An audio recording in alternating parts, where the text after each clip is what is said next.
Hey, what's up? Lightboltjoe here. Today we are going to discuss The Trials of Apollo, The Tower of Nero. This is the fifth and final book in the Trials of Apollo series by Rick Riordan.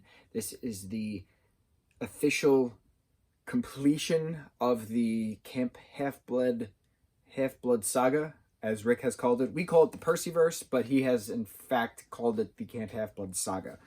15 books in the Percy Jackson and the Olympians.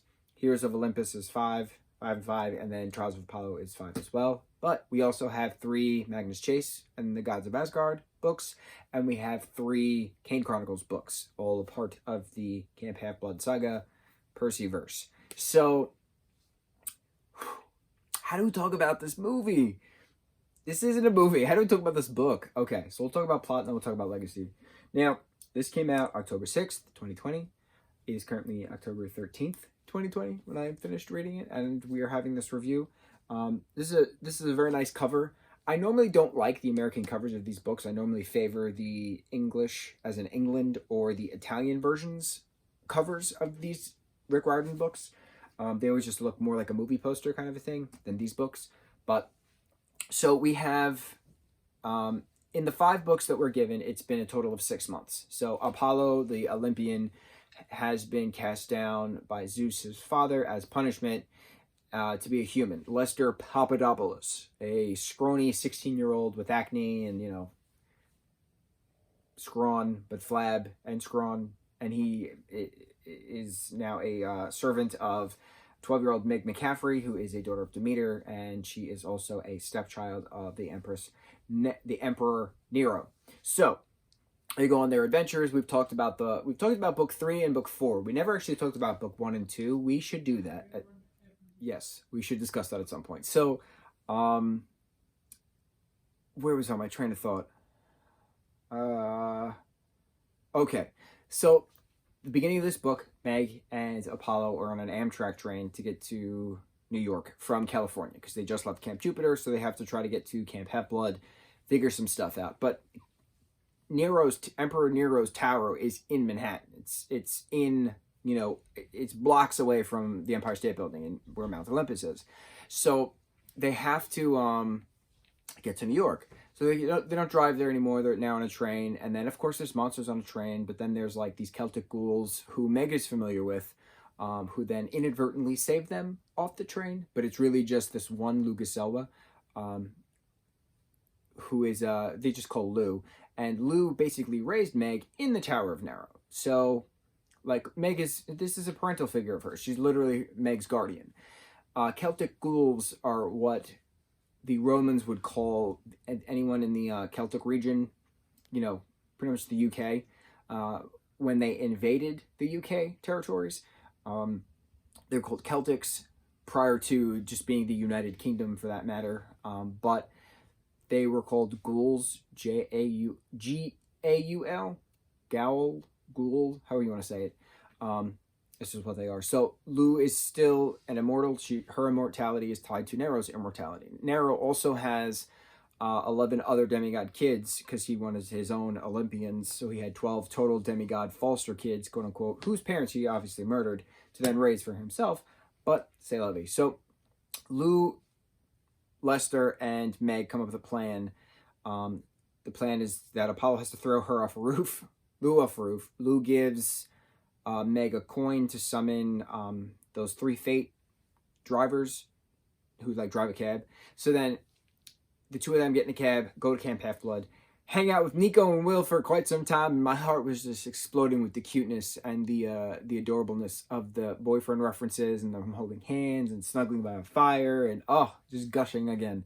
So Nico is mentioned in one of the prophecies that a child of Hades, the son of Hades, will, tunnel the way or something like that.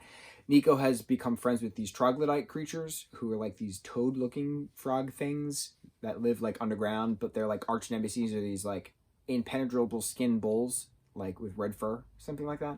It's very interesting. So Nico, Will, Meg, and Lester go to Brooklyn to get Rachel Elizabeth there because she's also part of the prophecy and she's, an oracle. So she needs to come with them because she's also referenced. But while they're in Brooklyn, she mentions the Brooklyn house that's referenced in Kane Chronicles.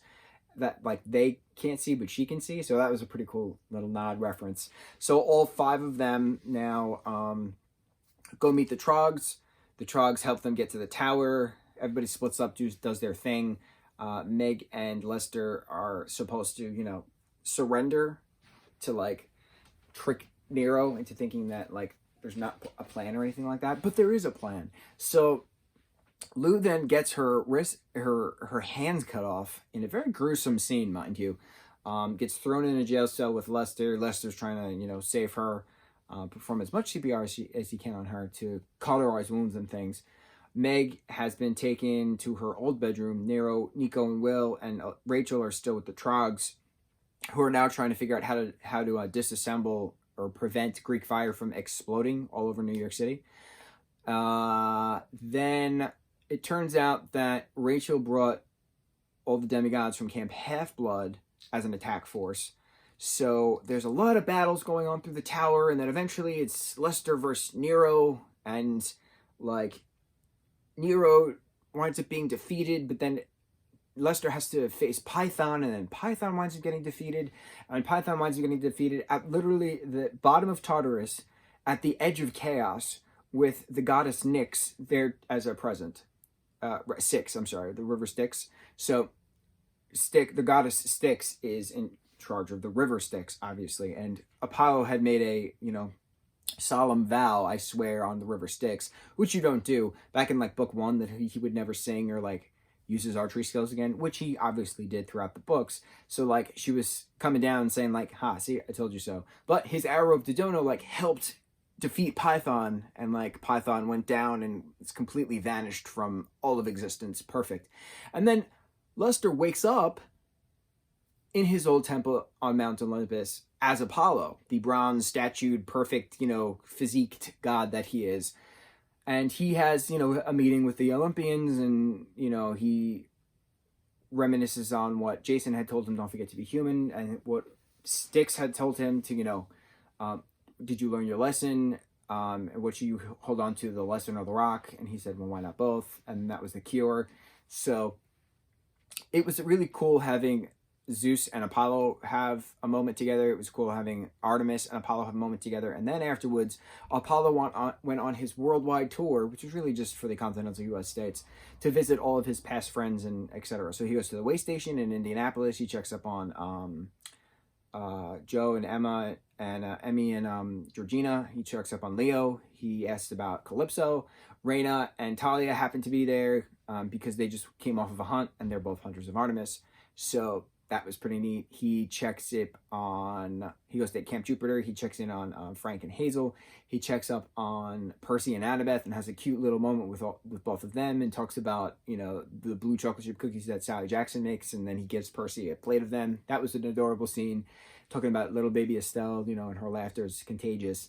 Then he goes to, where else does he go? He goes to a bunch of other places. He goes to his mansion, to his palace to see his horses. He goes to, Camp Half-Blood. He hangs out with Will and Nico and the rest of his kids and the rest of camp, and like they all have like a little campfire, and you know they're all chatting Lester. But he like goes to visit them as Lester, and then some of them he's visited as Apollo, but he likes his Lester form now, even though he's like complained for so long.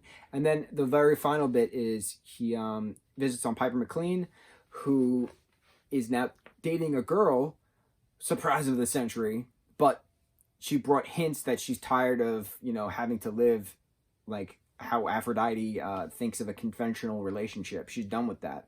And that's what she was referencing. So that was pretty cool, having that closure on that. Them talking about Jason and, you know, how much they're happy that Camp Jupiter is honoring him the way he wished to be honored. And then the final visit is Meg McCaffrey. She and Lou are now working with different dryads and different other warriors, for that matter, to help Nero's ex-stepchildren, foster children, for that matter. And like they're doing all this gardening stuff in like the old mansion that Meg used to live in. And Meg, you know, asks Apollo for a unicorn as her thank you gift, but they both mutually agree that, you know, they would have, you know, been lost without each other, and they're glad that they had to be partnered together, and that if ever Meg needed anything, all she had to do was ask for Apollo to be there, and he will be there. And then Apollo talks to you directly, the reader, saying, if ever you need me, just give me a call, I'll be there. It's such a gorgeous closure of a long franchise. 15 years of books. 15 years of books. I said that correctly. So this was a very nice end. It was calm compared to other Rick Riordan books. There were very intense scenes. There were very upsetting scenes. But this book was a very good wrap-up. The last 30 pages was wrap-up. That's good for the epilogue. That's good for, closing, a literal conclusion. So, of course, things can be led on. Rachel spewed out another prophecy, and, things are, Chiron was saying something about, there's another disturbance. So, there's always something going on. And Rick even said, maybe there'll be a standalone book here or there, but not another 5-book series. And who knows? We'll see. So, I think we should reread the other books, just to talk about them, because I've only talked about 3, 4, and 5 of the Trials of Apollo books. I've talked about other Rick Riordan Presents books. I've talked about Kane Chronicles as a whole, but I never talked about individual books. So we should I think we should start doing that. In time. I gotta read the next Tristan Strong book. I might take a wee little break from reading, because I read a lot this year so far. But who knows? I might change the tone. So yes, thus concludes our discussion on Trials of Apollo, the Tower of Nero. Nero. I can never say the name right, but we're good. And that's it. Mucho mahalo.